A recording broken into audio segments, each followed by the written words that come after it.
오늘 1절에서 14절까지 읽었습니다만 우리가 오늘 주목해서 좀 보려고 하는 구절은 7절입니다. 7절 우리 다시 한번 한 목소리로 읽어볼까요? 민족이 민족을, 나라가 나라를 대적하여 일어나겠고 곳곳에 기근과 지진이 있으리니. 아멘. 이게 대개 그 주변국하고 나라가 사실 좋지 않습니다. 이웃 나라하고 친한 나라는 흔치 않습니다. 물론 오늘날에는 유럽 연합이라든지 그런 독특한 그런 이제 연합 형태가 있어서 바로 옆에 있는 이웃 나라랑 매우 사이좋게 지내는 경우가 없는 건 아닙니다. 있긴 합니다만 일반적으로 접경 지역 이웃 나라와 사이가 좋은 나라는 별로 없습니다. 우리나라도 이제 주변에 나라들이 몇 나라가 있습니다. 우리는 이제 세 나라 혹은 세 나라 반쯤 있죠. 그러니까 일본이 있겠고 중국 또 러시아 또 이제 경우에 따라서는 이 북한을 어떻게 취급해야 되려는지 모르겠습니다만 현재로서는 우리가 북한하고 사이가 좋지는 않으니까요. 여하튼 역사적으로 우리나라 같은 경우에는 이 세 나라하고 관계가 우호적이다라고 보기에는 좀 어렵습니다. 역사 의식을 가지고 우리가 생각해 본다 그러면 러시아보다는 중국, 일본보다도 중국이 훨씬 더 오랫동안 우리나라와 그다지 이 좋은 관계 보다는 이제 갈등 관계에 많이 있었습니다. 현대에 와서는 노 재팬 이렇게 이야기해 가지고 일본 제품 쓰지 맙시다. 일본 여행도 가지 맙시다. 일본 문화, 일본 노래, 일본 여러 가지 다양한 어떤 것들을 우리가 사용하지도 쓰지도 어쨌든 가지도 맙시다. 이런 것들을 주장하는 그런 이제 정치 그룹들이 있습니다. 그분들이 이 성경을 알고서 한 거는 물론 아니겠습니다만 오늘 성경 말씀에도 보시면 민족이 민족일 또 나라가 나라를 대적하여 일어나겠고 대적하는 거죠. 물론 이제 우리나라와 일본이 갖고 있는 독특한 역사 때문에 그렇게는 하겠습니다만 대부분 다른 나라들도 이웃 나라와는 영토 문제가 언제나 심각합니다. 우리는 그냥 독도만 알고 있습니다만 다른 나라는 또 다른 그런 우리와 같은 이제 독도 문제로 상당한 골머리를 겪는 경우들이 많이 있습니다. 실제로 우리가 일본에 대해서 이렇게 대적하는 것처럼 오늘날 우리가 중국과 대적하는지는 모르겠으나 역사적으로 우리 이 나라는 분명 중국과도 꼭 그렇게 항상 우호적인 관계만 가졌던 것은 결코 아닙니다. 중국이라고 하는 나라도 한족이 다스릴 때가 있고 만주족이 다스릴 때가 있긴 하겠습니다만 경우에 따라서는 한족이 다스릴 때는 대국이라고 하여서 우리 고려나 혹은 조선의 어떤 그런 관리들이 굉장히 우호적인 것들을 취하였으나 만주족이 또 중국을 통일하는 경우에는 또 우리나라 조상들이 또 관계가 썩 좋지 않았던 그런 적들도 있습니다. 러시아하고는 우리나라 역사를 통해서 우리가 심하게 다투었다라는 게 별로 없습니다. 본격적으로 전쟁을 한 것을 우리가 흔히 기억하는 것은 러시아와 일본의 전쟁이었죠. 러일 전쟁. 일본이 우리나라를 어쨌든 수탈하게 되면서 강제 점령하기 전에 러시아하고도 전쟁하고 중국하고도 전쟁을 합니다. 근데 이제 일본이 우리나라를 대신해서 싸워준 건 아닙니다만 어쨌든 일본이 우리나라를 점령하려고 생각하니까 당연히 가까이 있는 나라인 러시아하고 중국이 적대국이 되는 거죠. 이처럼 민족과 민족이 또 나라가 나라를 대적하여 일어나는 일들이 언제 일어나느냐? 마지막 때에 분명히 일어나게 될 것이다 라고 예수께서 말씀하셨습니다. 우리뿐 아니라 이런 민족과 민족 또 나라와 나라끼리의 갈등은 이미 우리가 1년 전에 시작된 러시아와 우크라이나, 그러니까 러시아의 침공, 그러니까 우크라이나 침공에 의해서 이미 잘 알려져 있습니다. 여전히 중국은 대만을 자신들의 영토로 주장하고 있죠. 물론 대만에서는 그렇게 생각하지 않습니다만 그 외에도 우리가 잘 알지 못하는 세계 여러 나라 여러 곳곳 가운데서는 같은 나라 안에서 부족 간, 민족 간의 전쟁이 일어나는 그런 경우도 왕왕 있습니다. 우리는 단일 민족이기 때문에 우리 안에서 전쟁이 일어난다라고 하는 것을 잘 모릅니다. 굳이 역사적으로 끄집어내려 그러면 삼국시대까지 올라가야 할 것입니다. 하지만 우리가 느끼는 이런 삼국시대 같은 이런 아예 종족이 다르고 언어가 다르고 문화와 풍습이 다른 한 나라 안에서도요, 이제 그런 민족 간의 갈등이 있게 되면 한 나라 안에서도 부족 간의 전쟁, 동과 서, 남과 북, 이런 갈등들이 꽤 있습니다. 우리가 알거니와 영국은 우리가 볼 때는 한 나라로 생각하지만 그 영국 사람들 입장에서는 자기네 나라는 세 나라다 이렇게 생각을 합니다. 실제로 어떤 그런 경계가 분명히 있고 각자의 문화와 특징들이 다 다른 그런 모습들을 보여줍니다. 다만 현대에 와서는 우리가 갈등보다는 화합으로 또 협력해서 문제를 해결하려는 노력이 예전에 비해서 많아진 것 사실이지만 여전히 크고 작은 전쟁은 지금도 일어나고 있습니다. 7절에도 보시면 곳곳에 그러니까 기근과 지진에 관한 얘기가 나옵니다. 그러니까 기근이라고 하는 것 어떻게 보면은 이제 경제적 불평등으로 인해서 생긴 것 이렇게 볼 수도 있겠고요. 혹은 자연재해라고도 볼 수도 있습니다. 기근이라고 하는 것을. 그래서 기근과 지진을 자연재해로 묶어 보실 수도 있겠습니다만 일단 기근에 대해서 조금 더 우리가 생각해 보면 분명히 물론 자연재해 때문에 일어나는 일이 기근이 맞아요. 맞긴 합니다만 현대에는 또 여러 가지 또 과학이라든지 이런 것들을 통해서 우리가 어느 정도는 예방하는 그런 측면도 없지 않아 있습니다. 하지만 여전히 이 한 나라 안에서도 한 동네 안에서도 빈부의 격차가 심하게 일어나고 있죠. 우리나라 같은 경우에는 음식물 쓰레기가 넘쳐나지만 세계의 어떤 민족, 어떤 국가, 어떤 부족은 우리가 먹고 버리는 그 음식물 쓰레기조차 없어서 굶어 죽는 또 그런 아동들, 또 그런 민족들, 또 그런 부족들이 현실적으로 있습니다. 그렇다고 해서 우리가 먹다 남은 것을 그쪽에 넘겨줄 수 있는 방법도 없고 이게 참 여러 가지로 안타까운 문제가 아닐 수 없습니다. 이 기근의 문제 혹은 이제 우리가 생각할 때 이 경제적 불평등의 문제는 확실히 예전에 비해서 점점 심화되고 있는 것이 맞습니다. 많은 나라들이 공산사회는 아니지만 그래도 사회주의를 많이 이렇게 채용함으로써 어떤 빈부의 격차를 줄이려고 애는 쓰고 있으나 그렇다고 해서 다른 나라 문제까지 해결한다든지 이런 것들은 사실 어렵습니다. 정말 특별한 몇몇 나라들을 제외하고는 정말 이 거리에 나와서 사는 사람들, 소위 말하는 우리들이 자기 집을 혹은 직장을 버리고 길거리에서 나와서 노숙하는 사람들이 종종 모든 나라에 여러 나라들에서 발견할 수 있습니다.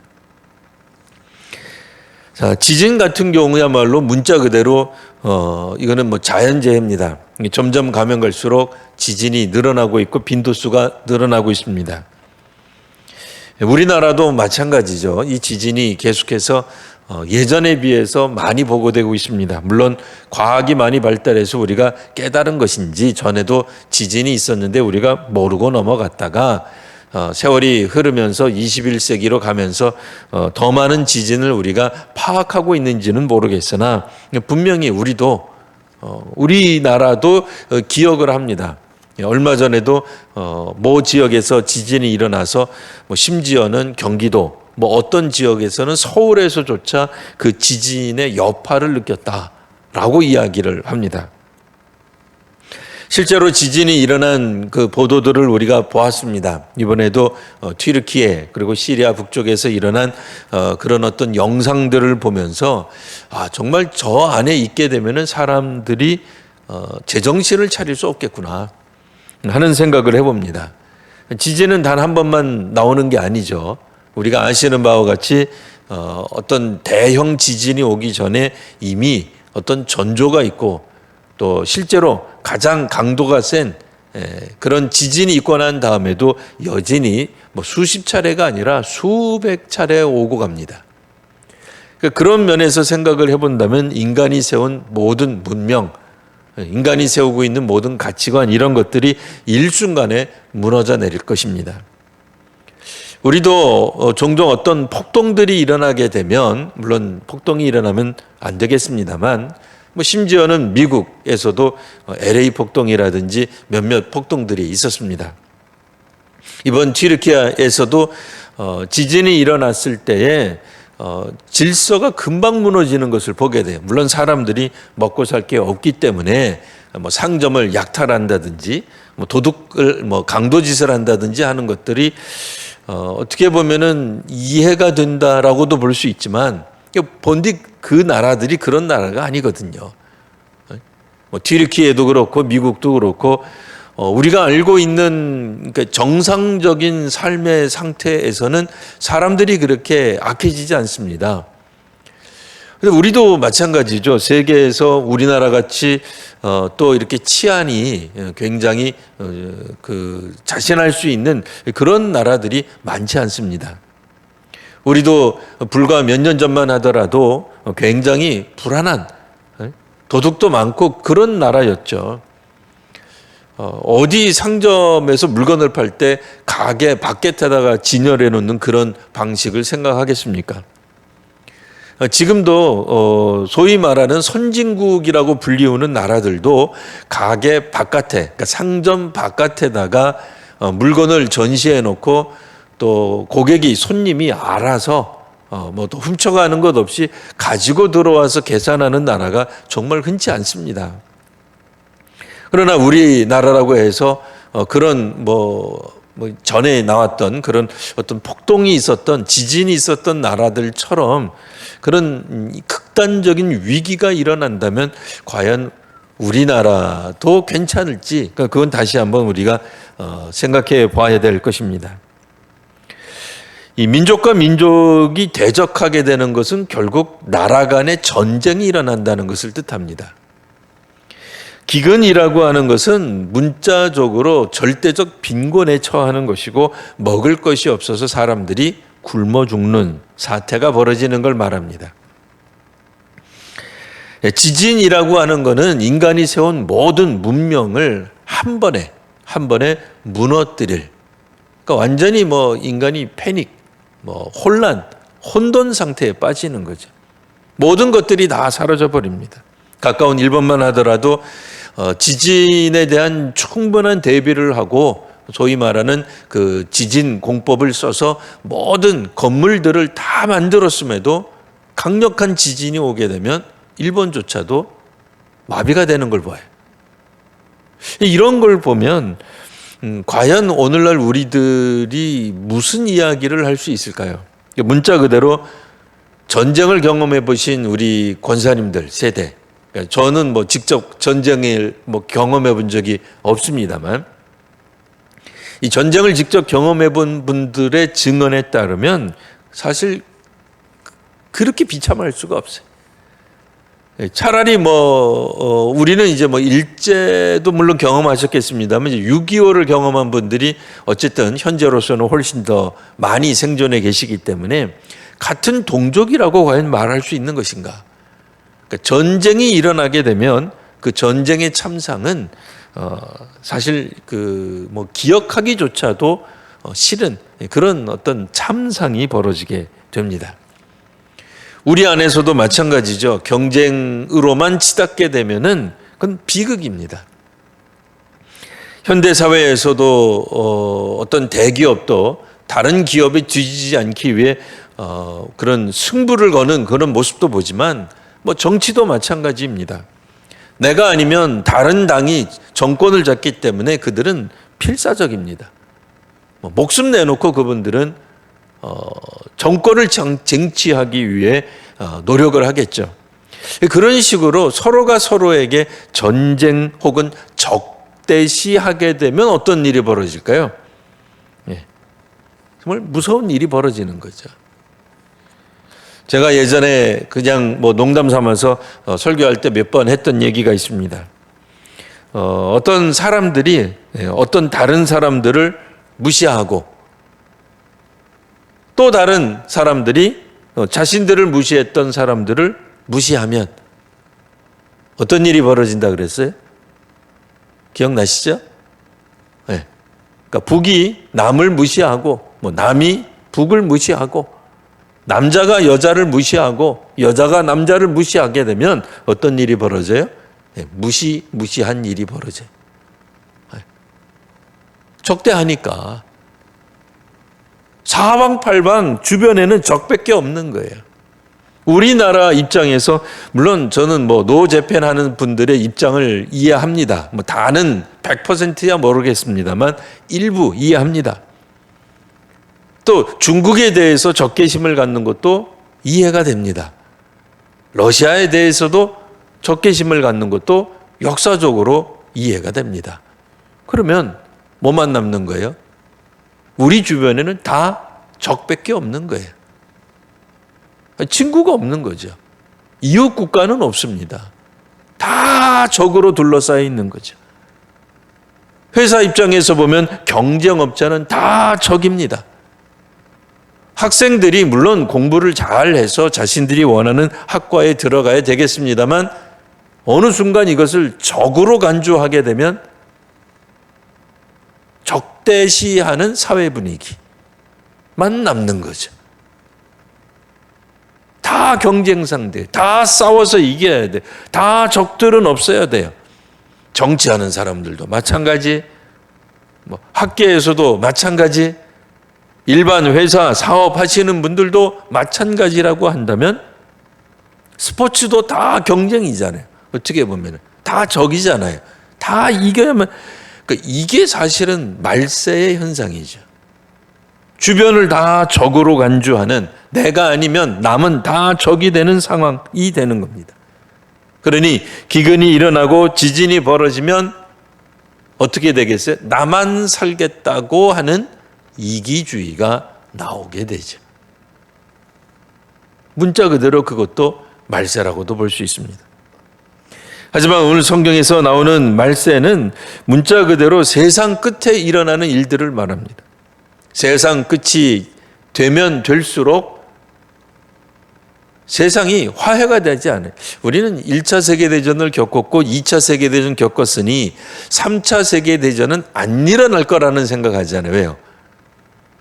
뭐 1차 세계대전을 우리가 직접 경험은 못했죠. 왜냐하면 나이가 뭐 한참 전에 있었으니까. 하지만 2차 세계대전은 기억하는 분들이 있어요. 아직도 생존해 계십니다. 물론 이제 끝부분이긴 합니다만 그래도 기억하고 있잖아요. 2차 세계대전 45년 1945년 일본에 막 원폭이 떨어지고 그러면서 종전이 일어나잖아요. 얼마나 끔찍합니까? 말이 쉬워서 원자폭탄이지 뭐 우리 민족이 아니어서 괜찮은 거 아니죠. 지구 역사상 세계 역사상 원자폭탄이 떨어지는 건 사실은 다시는 있으면 안 되는 일들이죠. 근데 그런 참상들을 우리들이 알고 있단 말입니다. 근데 문제는 뭐예요? 여전히 국지전 형태로 지금도 전쟁이 일어나고 있다라고 하는 겁니다. 이게 점점 심화돼 가고 있는 거예요. 기근의 문제가 아직도 해결되지 못합니다. 과학이 그렇게 많이 발달해 있어도 잘 해결되지 않습니다. 지진도, 그러니까 자연재해는 말할 것도 없고요.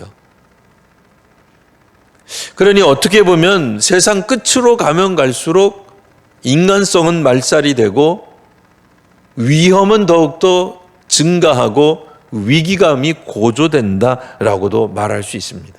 거기만 있으면 다행이겠습니다만 8절 이 모든 것은 재난의 시작이니라. 그래서 9절에 보면은 이제는 사람들이 너희를 환난에 넘겨주겠다. 특별히 내 이름 때문에, 예수님 이름 때문에, 예수 믿기 때문에, 기독교인이라는 이유로, 한국 교회라는 이유로 모든 민족에게 미움을 받게 될 것이다. 오늘날 몇몇 나라들에서 선교사들이 대거 추방되고 있습니다. 이미 중국이나 인도나 혹은 동남아시아 등등 혹은 그 밖에 여러 지역들에서도 외국인 선교사가 활동한다는 것은 정말 어려운 시대가 점점 되어가고 있어요. 그러면 우리나라에서 전도하는 건 쉽습니까? 아닙니다. 여전히 어렵습니다. 쉽지 않습니다. 세상이 점점 믿지 않는 이 세계가 이 믿음의 세계를 굉장히 우아하게 공격을 하고 있습니다. 그러나 오늘 말씀 마지막 절 보시면 13절 그러나 끝까지 견디는 자는 구원을 얻으리라. 마지막 때가 언제인지 날짜를 아는 것은 큰 의미가 없습니다. 성경에는 그 날짜를 우리에게 알려주시지도 않았고 그 날짜를 알려고 하는 노력에 대해서 예수님이 잘못된 방식, 접근 방식이라고 이미 말씀하신 바가 있죠. 자, 근데 중요한 건 뭐예요? 끝까지 견디는 자는 구원을 받을 것이다. 인내하는 것이 필요합니다. 잘 참아내고 절제하는 것이 필요합니다. 그러면 마지막 때 어떤 일이 벌어질 것인가? 이 천국 복음이 모든 민족에게 증언되기 위하여 온 세상에 전파되리니 그제야 끝이 오리라. 전 세계에서 이제 그 나라로 친다고 그러면 복음이 들어가지 않은 나라는 없습니다. 그런 의미에서 언제 주께서 재림하셔도 이상하지 않을 수 있습니다. 분명한 것은 여전히 가면 갈수록 믿는다고 하는 일, 신앙한다고 하는 일이 쉬운 일이 아님을 알게 됩니다. 수많은 여러 가지 위협적인 요소들이 우리 주변에 널려 있습니다. 믿음의 사람들이 가져야 될 신앙적 태도는 끝까지 견디는 것이 필요합니다. 비판과 비난을 통한 방법도 있겠으나 그것도 필요한 부분이 있습니다. 그래서 우리 자신을 비판하는 것도 필요하죠. 우리가 좀 더 예수님을 잘 믿고 이 땅 위에서 하나님 나라 복음을 증언하기 위해 어떻게 우리 자신들을 평가할 건가 이런 것들도 꽤 중요합니다만 일단 오늘 말씀은 잘 견디는 것, 끝까지 견디는 것, 수많은 위기와 위협과 박해와 핍박이 있겠으나 끝까지 견디는 우리 성도님들 되시기를 바랍니다. 이제 우리 함께 기도하겠습니다. 아버지 하나님, 믿음의 사람들에게 은혜를 더하여 주옵소서. 그래서 끝까지 견디는 은혜를 더하여 주옵소서.